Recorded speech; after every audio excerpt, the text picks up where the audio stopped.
He was Adrian Hale, the man people called the ICE CEO for a reason. Billionaire, emotionless, untouchable. His life was built on rigid schedules, luxury cars, and a cold loneliness he pretended he didn't feel. Tonight, he only wanted to escape the chaos of the boardroom, get in his car, and disappear into silence. But fate had other plans. He stopped when he saw a boy no older than 7 standing near the entrance, clothes soaked, shoes torn, arms wrapped around a tiny bundle covered in a thin towel. Snowflakes kept falling on the little girl's blue, trembling lips. The boy's eyes were red, not from tears, but from the pain of holding everything together for too long. Please, broken bar, Sarah, broken bar. I tried to keep her warm, a broken bar, but she won't stop shaking, a broken bar. Adrian's breath froze, not because of the cold, but because something deep inside him cracked. A memory he'd spent years burying resurfaced.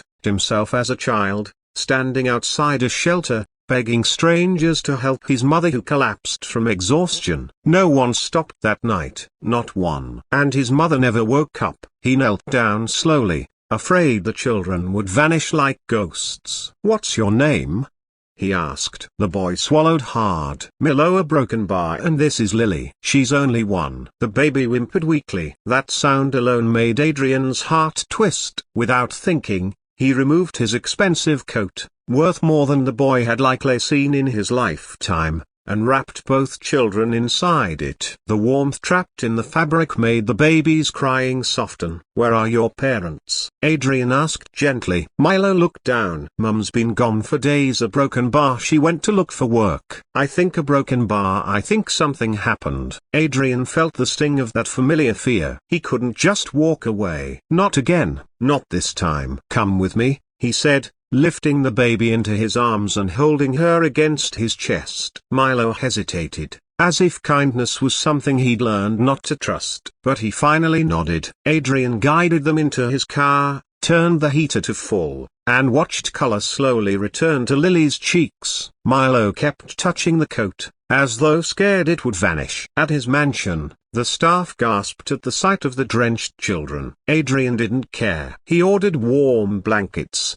hot soup, and a doctor, his personal physician, to check on the baby immediately. The doctor looked at him after examining Lily. "If you hadn't brought her inside just now, a broken bar, she wouldn't have lasted the night." Those words hit Adrian harder than any business failure ever had. Milo stayed glued to his sister's side, refusing to sleep until Adrian promised he'd watch over her. That night, Adrian sat beside the crib, listening to Lily's soft breaths. The mansion felt strangely alive again, a broken bar, warm, even. Something he hadn't felt inside these walls in years. The next morning, Adrian made it his mission to find the children's mother. With his resources, it didn't take long. She was found unconscious in a rundown warehouse where she'd been working illegally under an abusive employer who refused to pay her. She'd collapsed from dehydration and exhaustion. Adrian handled everything: her hospital bills, legal actions, safety measures. The employer who exploited the poor faced immediate consequences. When the mother woke up, her first words were, "My baby's a broken bar, please tell me they're safe." Adrian brought them to her. Milo ran into her arms. Lily giggled when she felt her mother's touch. The woman burst into sobs, thanking Adrian repeatedly, unable to believe someone like him, someone so powerful, would show such mercy. But the truth was, he needed the children just as much as they needed him. They had awakened a part of his heart he thought had died with his mother. In the weeks that followed, Adrian did more than help. He rebuilt their life. He found the mother a safe job at one of his companies, arranged proper schooling for Milo, and personally sponsored Lily's medical care. Every evening, the children visited him in his mansion, filling the rooms with laughter and tiny footsteps. Milo would sit beside him, telling stories about school. Lily would crawl into his lap, grabbing his tie and giggling. And slowly, the walls surrounding Adrian's cold heart melted. One evening,